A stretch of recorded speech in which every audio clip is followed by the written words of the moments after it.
Good morning, children. So in today's class, let's come. We'll discuss about the pattern of a class C. Pattern of a class C.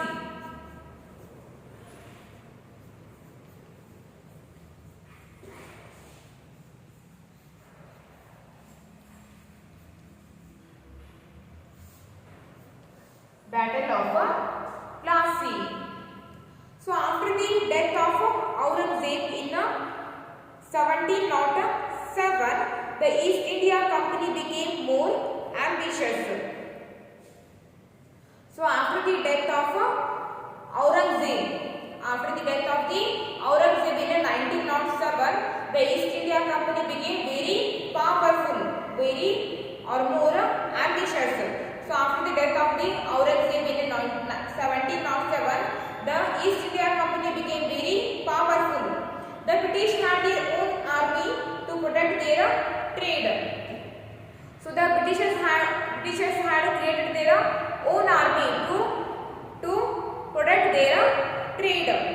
So after the death of the Aurangzeb, the East India Company became very powerful, and also Britishers had created their own army to protect their trade. They wanted to bring Bengal under their control.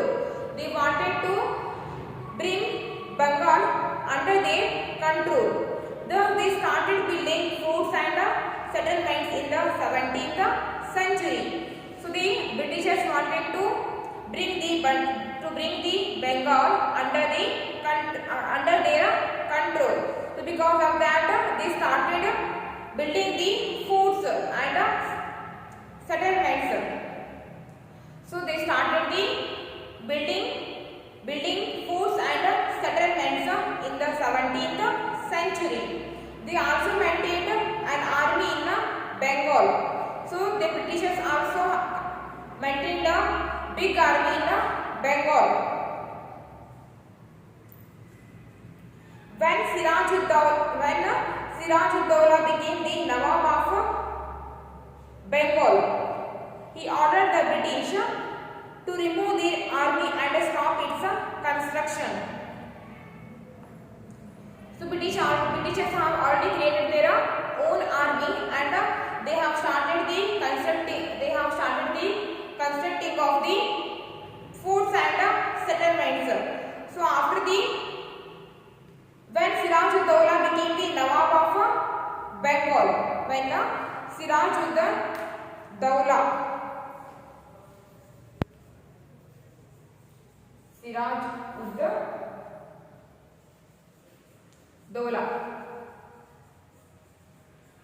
became the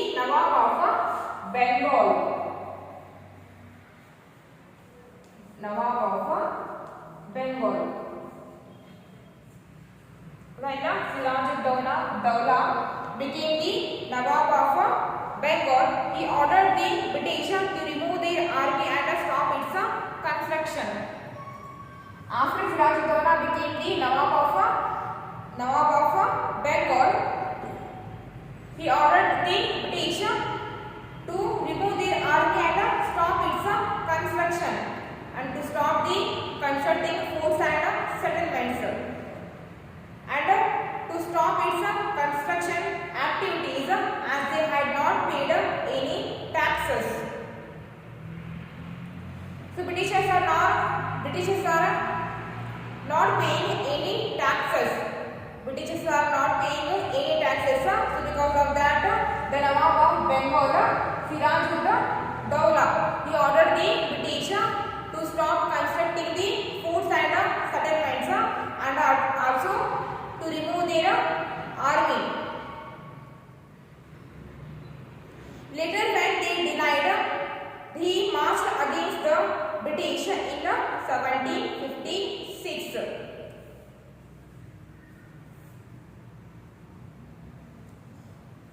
So Siraj-ud-Dawla is the Nawab of the Bengal. He ordered the Britishers to stop constructing the forts and settlements. But the Britishers did not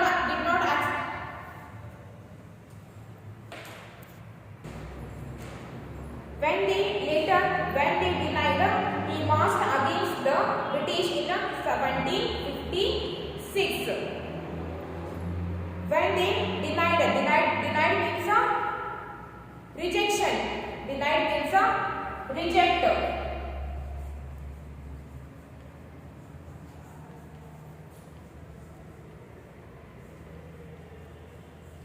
Denied means a reject. Whatever the orders given to the Britishers, but the Britishers did not obey or did not accept the orders given by the Nawab.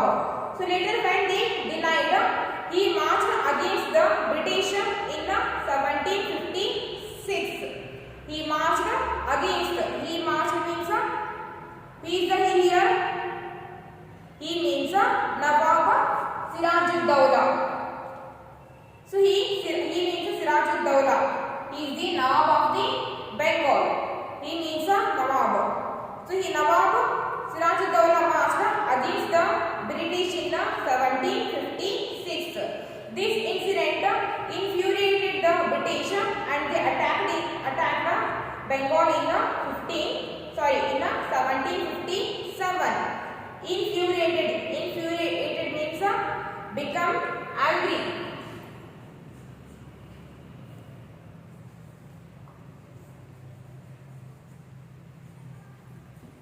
Infuriated.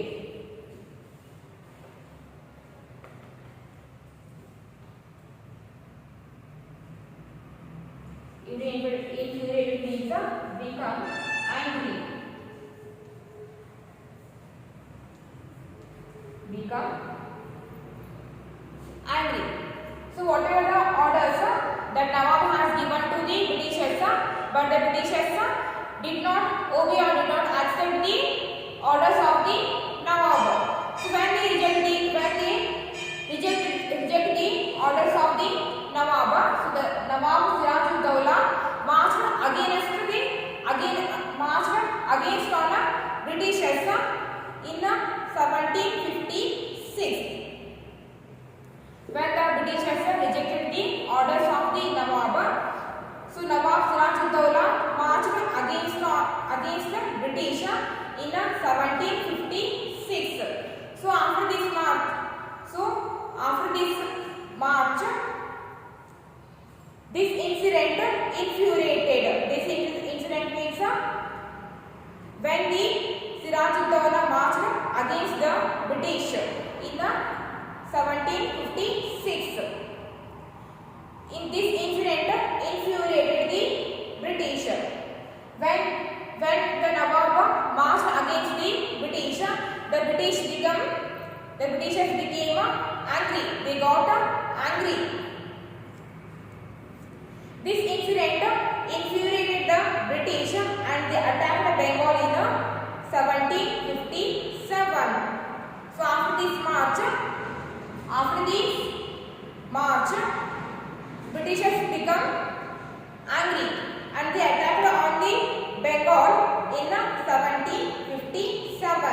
So Sirajuddaulah was defeated in the Battle of Plassey. Sirajuddaulah was defeated in the Battle of Plassey. So in the Battle of Plassey, Britishers won this Plassey and Sirajuddaulah was defeated. Defeated means solo.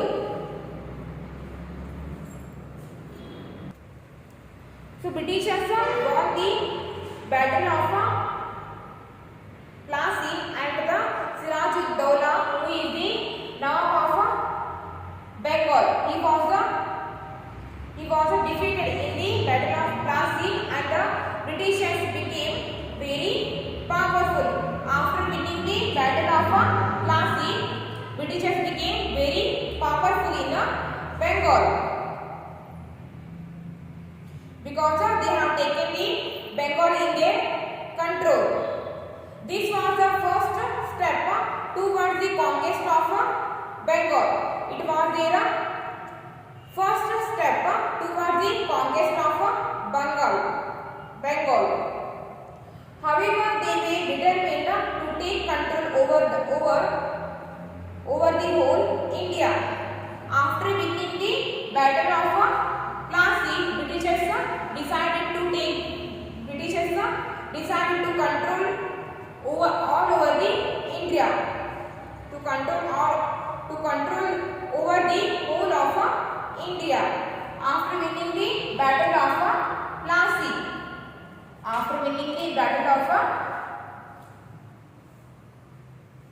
Britishers decided to take control over the whole of India. The kings and the nawabs of small kingdoms in India always fought among themselves. The kings and the nawabs of the small kingdoms of the India, they fight among themselves. The kings and the nawabs of small kingdoms in India always fought among themselves. The kings and the nawabs of India always they are fighting with each other. The British helped one ruler against the others and gained power and wealth. And the British helped one ruler against the others. The British helped one ruler against the other and they gained power and wealth. This policy of British was known as the divide and rule. Divide and rule.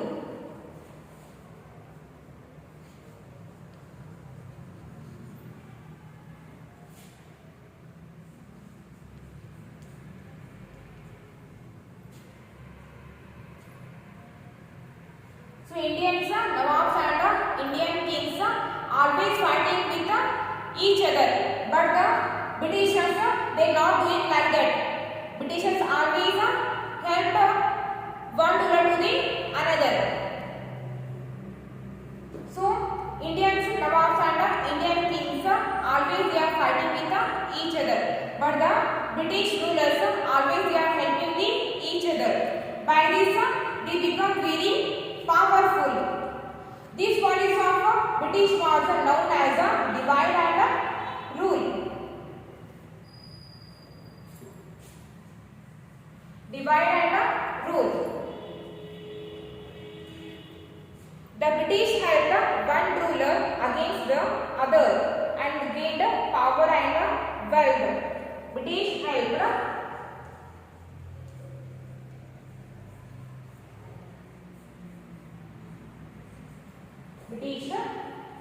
British helped one ruler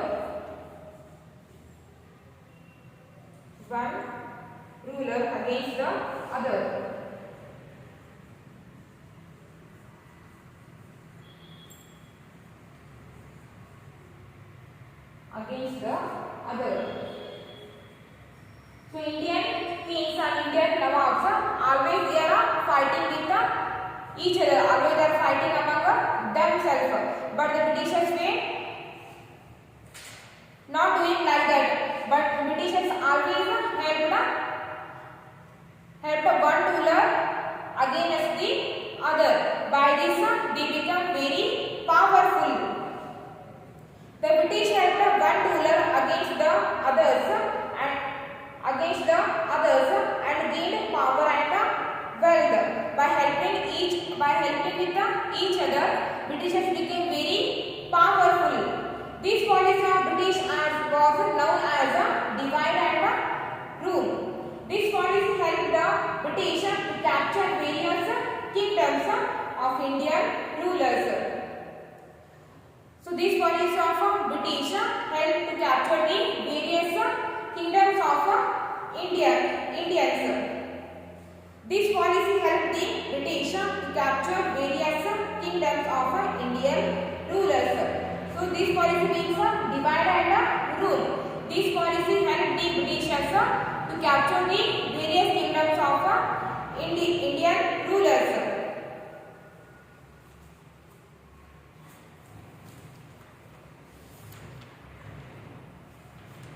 So the Battle of Plassey. In the Britishers were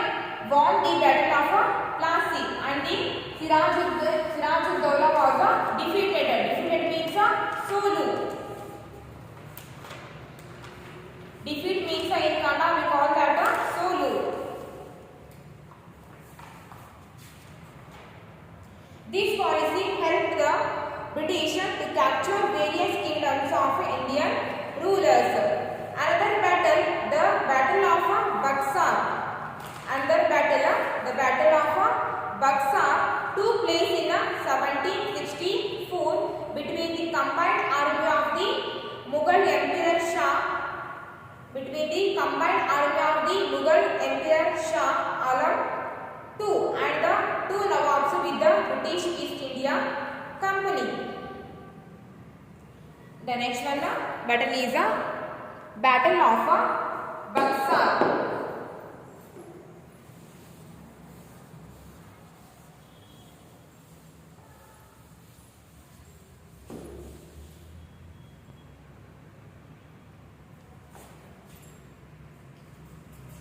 Battle of Buxar. So this battle takes in between the combined army of Mughal Emperor Shah Alam II.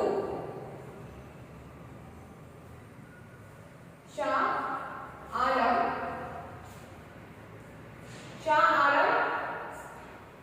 So the Battle of Buxar took place in 1764 between the combined army of the Mughal Emperor Shah Alam II or second Shah Alam and two Nawabs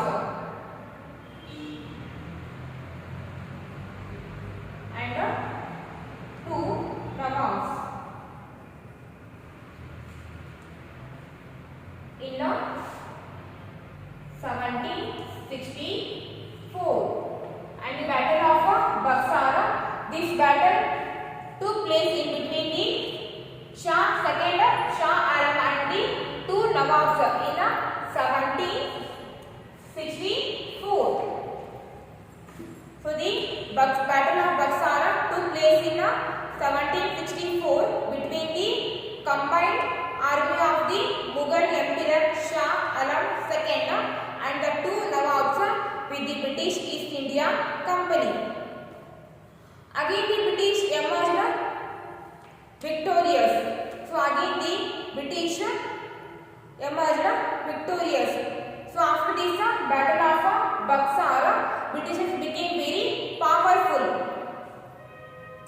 Victorious means Britishers became very powerful.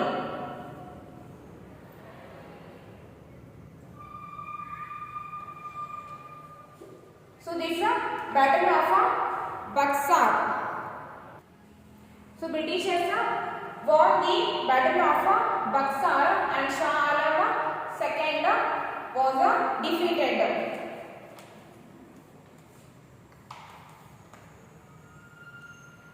Thus the Bengal administration finally came under the British rule. So after the Battle of Buxar, the Bengal administration finally came under the British rule. So after this battle, the Bengal administration finally came under the British rule and the British East India Company obtained the rights to collect revenue from the state. So after this battle, the Bengal administration finally came under the British rule and the British East India Company obtained the rights to collect revenue from the state. So British East India Company obtained the rights. The British East India Company got the rights to collect revenue from the state. To collect the income, revenue means income. To collect the income from the Bengal. So after the Battle of the Buxar, the Bengal administration finally came under the control of British and they obtained the rights. They got the right to collect the income from the Bengal, to collect revenue from the state. After their victory in the Battle of Buxar, the British started extending their territories through various policies. After winning the Battle of Buxar, the British The British started extending. The British have started extending their territories through various policies. After winning the Battle of Buxara, British has started extending their territories through various policies. So the British started extending their areas by using their various policies. According to one such policy, the British declared that if a king died without a natural heir, so one policy they have declared that and the policy is if a king died without a natural heir, his kingdom would be taken over by the British. So they have declared a policy if a king died without a natural heir. If a king died without a natural heir means a child.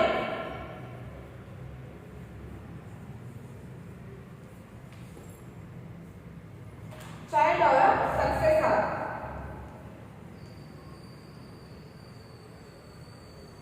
If the king died without a natural heir, his kingdom would be taken by the British. So the British has declared a policy that is if the king died without a natural heir, if the king had any child and he died without any, if a king died without having any child and that his kingdom would be taken over by the British, and that king's kingdom would be taken by the British. This policy was called the doctrine of lapse, and that policy was called the doctrine of lapse.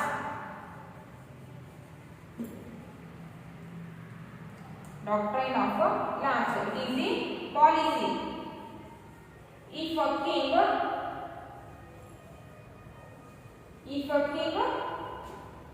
died without a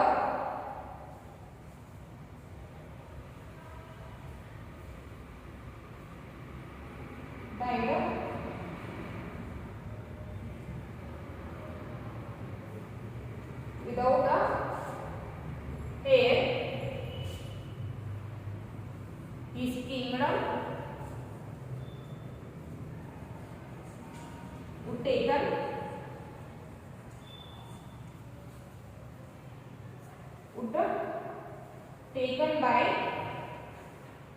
taken over by British. If the king has any child, so after the death of that king, his all the kingdom would taken by the British. So that policy named the doctrine of lapse. This policy named the doctrine of lapse declared by the Britishers. Through this policy, the Britishers were able to occupy Jhansi, Nagpur and many other kingdoms. So through this policy, the Britishers are able to control or to occupy the Jhansi, Nagpur and many other kingdoms. So the Britishers have declared a policy that is if a king died without any natural heir, if the king hasn't any child, after the death of that king, his all kingdom was taken over by the British. So that policy name is a doctrine of lapse. So through this policy, Britishers are able to occupy the Jhansi, Nagpur and many other kingdoms. The subsidiary alliance was introduced by Lord Richard Wellesley, who was the Governor General of India from 1798 to 1805. According to this policy, Indian rulers under British protection had to maintain British troops within their kingdom. The subsidiary alliance, so it is also name of the policy. The subsidiary alliance was introduced by Lord Richard Wellesley. It is the name of the policy. This policy was introduced by the Lord Richard Wellesley, who was the Governor General of India from 1978 to 1805. According to this policy means a subsidiary alliance policy. Indian rulers under British protection had to maintain the British troops. So this policy says that Indian rulers under British protection. This policy declared that Indian rulers had to protect the British troops. Troop means army. British army. We call that troops. So Indian rulers had to maintain the British troops within their kingdom. So the subsidiary alliance policy declared that Indian rulers had to maintain the British troops within their kingdom. This gave the British control over the affairs of many kingdoms. So through this policy, through the subsidiary alliance policy, Britishers are able to control almost all the kingdoms of the India. So subsidiary alliance policy declared that Indian rulers under British protection had to maintain British troops within their kingdom. This gave the British control over the affairs of many kingdoms. So through the policy of subsidiary alliance, British control almost all the kingdoms of the through the policy of subsidiary alliance, Britishers are able to control or to occupy almost all the kingdoms of the India. So this is all about the Battle of Plassey. So read whatever that we have discussed in today's class, and the remaining will continue in the next class.